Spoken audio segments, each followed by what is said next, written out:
ताकत नहीं रोक सकती। जहाँ तक नज़र जा रही है हुजूर के गुलाम वहाँ पर मौजूद हैं। अस्सलाम वालेकुम नाज़रीन, आप देख रहे हैं अलर्ट पाकिस्तान। तो जैसा कि नाज़रीन आप जानते हैं, आज पुलिस ने बहुत सारा तशद्दुद किया तहरीक लब्बैक या रसूलुल्लाह सल्लल्लाहु अलैहि वसल्लम के कारकुनों पर। जिस तरह ये काला शाह काकू से आगे गए हैं, उसी तरह फिर पुलिस ने फायरिंग और शेलिंग शुरू कर दी। तो अब हमारा काफ़िला माशाल्लाह आगे की तरफ रवाना हो चुका है, काफ़िला काफ़ी दूर तक निकल चुका है। तो इंशाल्लाह जिस तरह अपडेट मिलेगी आपको आगाह करते चलेंगे। और दूसरी बात ये कि एक पुलिस वाला कारकुनों के हाथ लग गया तो किसी कारकुन ने उसे मारा नहीं है, उसे उसकी हिफाजत की है, उसे मारने नहीं दिया किसी को भी।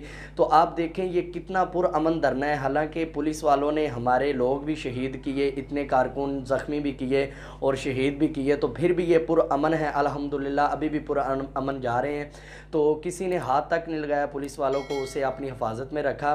तो दूसरी बात ये नाज़रीन के डॉक्टर आसिफ अशरफ जलाली साहब ने भी ये ऐलान कर दिया है कि आज हाफ़िज़ साद हुसैन रिज़वी साहब को रिहा किया जाए और जितने कारकुनान आपने गिरफ़्तार किए हैं उनको भी रिहा किया जाए फिलफौर। और जो जुल्म कर रहे हैं तहरीक लब्बैक या रसूलुल्लाह सल्लल्लाहु अलैहि वसल्लम के कारकुनों पर, उस जुल्म को भी बंद किया जाए, वरना हम तहरीक लब्बैक या रसूलुल्लाह के साथ हैं।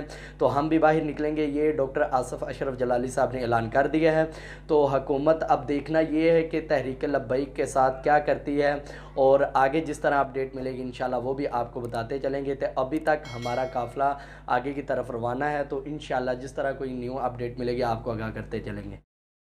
पानी पिलाओ यार, पानी पिलाओ।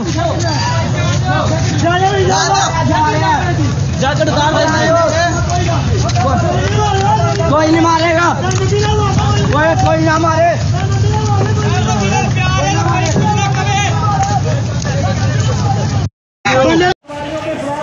हाँ जी भाई, हुजूर के गुलामों का लश्कर देख रहे हो। हुजूर के ये मरकजी कंटेनर और वो देखो लश्कर मोहम्मदी सामने।